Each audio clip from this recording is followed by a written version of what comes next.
Universitas Muhammadiyah Ponorogo dengan judul Pengaruh Kompetensi Kinerja Karyawan oleh Angga Lestiana Putra. Ini untuk contohnya, ini untuk contoh kuesioner, dan ini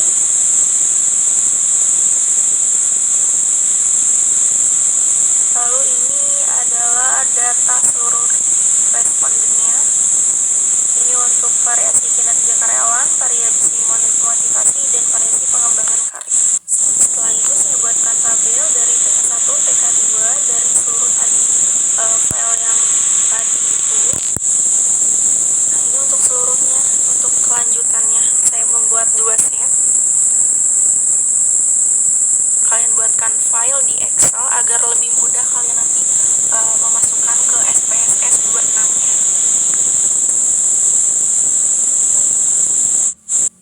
Setelah itu kalian bisa blok dari atas sampai bawah, tapi tidak termasuk dengan PK1, PK2, PK3, PK4, PK5, dan PK6 ya. Totalannya aja langsung kalian copy, lalu kalian masukkan ke file, lalu paste. Nah, nanti akan muncul seperti ini ya. Nah, setelah seperti ini kalian boleh diganti untuk name-nya itu di PK1, PK2, PK3, PK4, PK5, dan PK6. Dan totalnya untuk seluruhnya seperti ini ya guys, mirip-mirip. Jadi nanti datanya akan seperti ini, dari PK1, dari PM, PKK. Kalian ganti, kalau misalnya ada 5 ya kalian tulis jadi PK5 aja, nggak usah ada PK6-nya. Nah, setelah itu kalian ke analyze, lalu kalian ke scale dan reliable analysis. PK1, PK2, PK3 itu kalian masukkan ya ke items.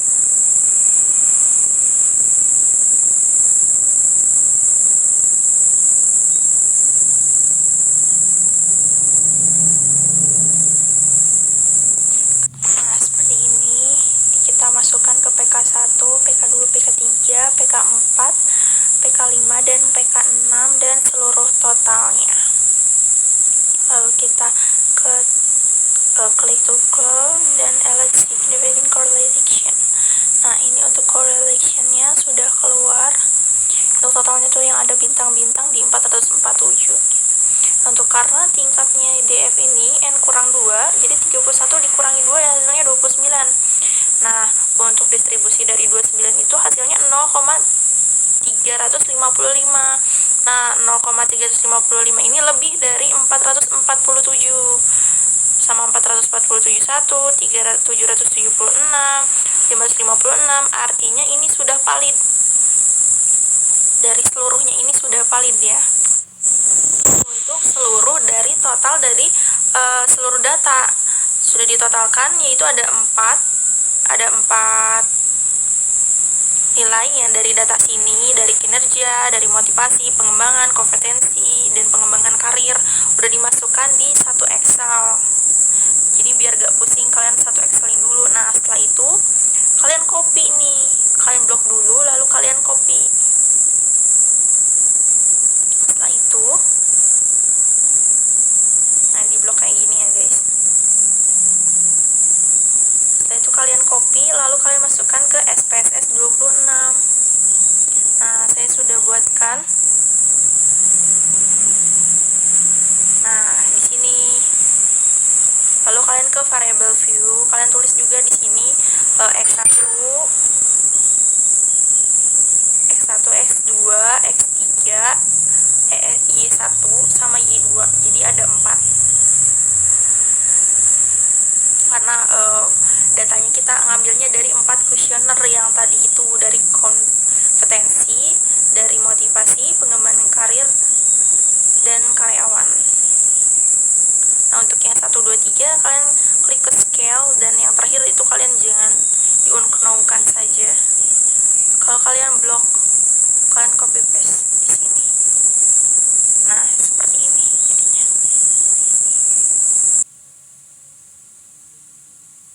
Lalu setelah itu kalian ganti labelnya jadi kompetensi yang tadi, data yang tadi itu.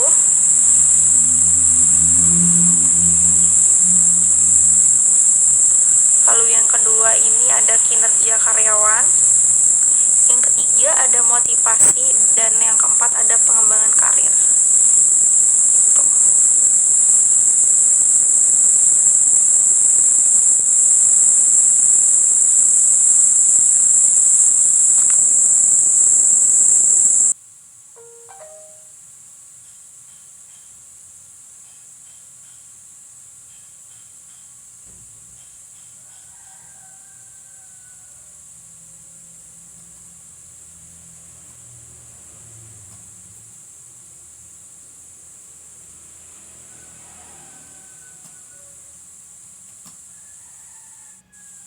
Nah, setelah itu kalian pencet ke regeneration, yang regeneration ya guys, lalu ke linear.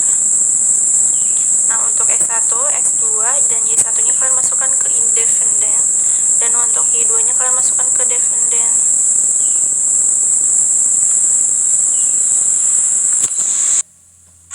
Setelah itu kalian klik statistik.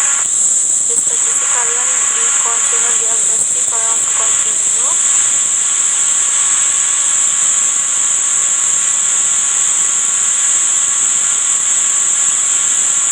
Lalu kalian ke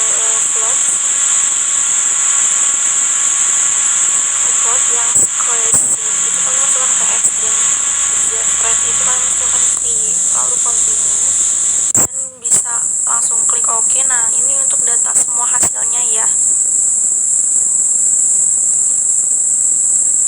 data dari seluruhnya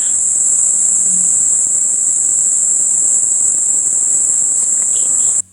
Nah, untuk yang pertama ini kita uji dari histogram ya.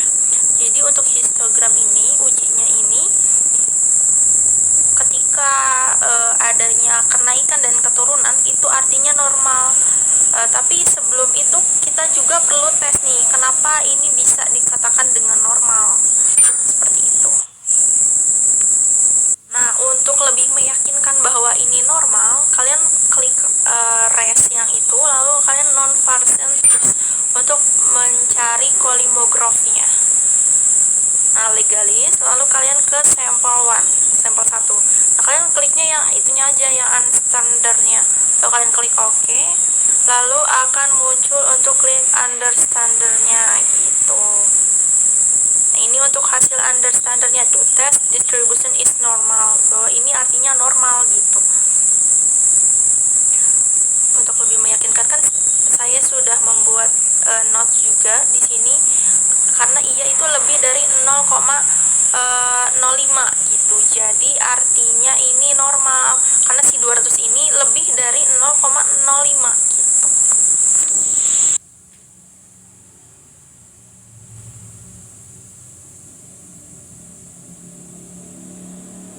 Untuk lebih jelasnya saya tuliskan, jadi 0,200 ini lebih besar dari 0,05 gitu.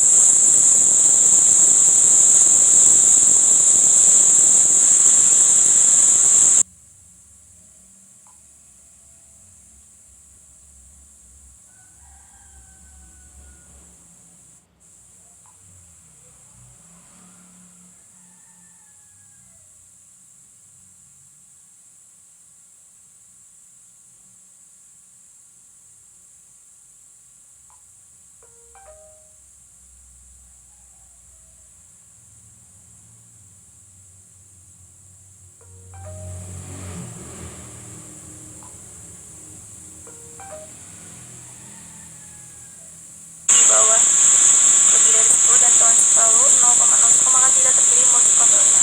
Berdasarkan nilainya,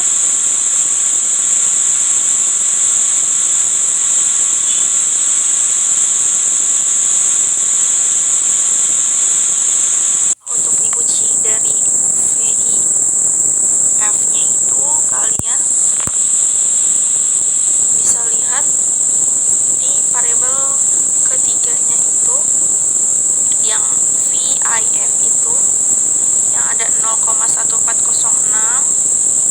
ada 0,1484, dan yang terakhir di 1,9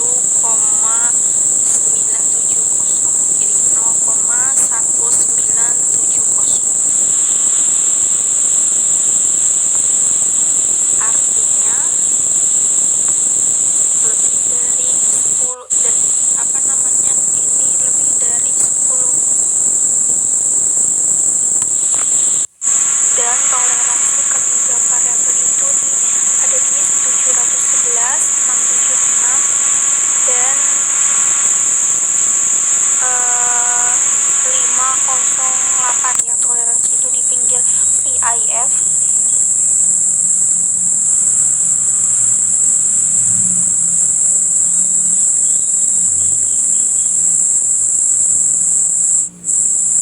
Ini artinya tidak terjadi multikolinialitas karena si jumlah ini lebih dari 0,01. Nah, ini untuk dikatakan ini untuk mengecek heteroskedasitasnya. Apabila ini titik-titik tidak menyebar, bahwa ini terjadi heteroskedasitas, sedangkan bila